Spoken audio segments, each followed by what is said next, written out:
political risk specifically is getting to be a very major concern. This is a comment from Max Sheeler, who is the head of country risk management at UBS.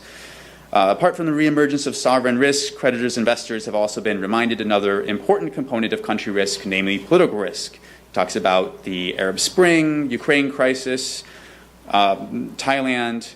He says, these came as timely examples of how quickly and drastically the political environment can change with the significant adverse economic impacts accompanied by a deterioration in these countries' credit profile.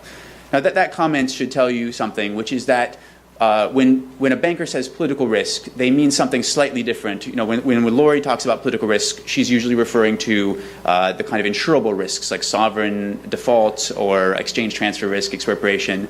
But when a banker talks about political risk, they're talking about political events that may impact economics or drive credit risks. So it's a different type of risk, but geopolitics are increasingly important. They're important for another reason as well. This is from Victoire de Groot, who is the head of country risk at HSBC. She says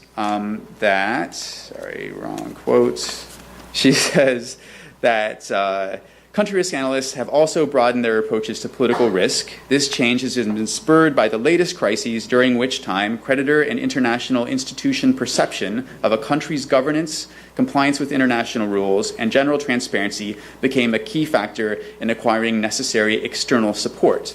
In other words, surviving in today's global economy often means getting a bailout from somebody, and the quality of governance in a country has become a very important factor in whether a country receives a bailout. So that is another reason that bankers are looking increasingly at politics. Not just the case for emerging markets receiving a bailout from the IMF, but especially for Greece. Obviously, this is a huge concern and current concern for Greece, whether Greece's governance makes it possible to bail Greece out effectively. A very big concern now for the European Central Bank, Europe, and the other institutions involved in working out a bailout for Greece.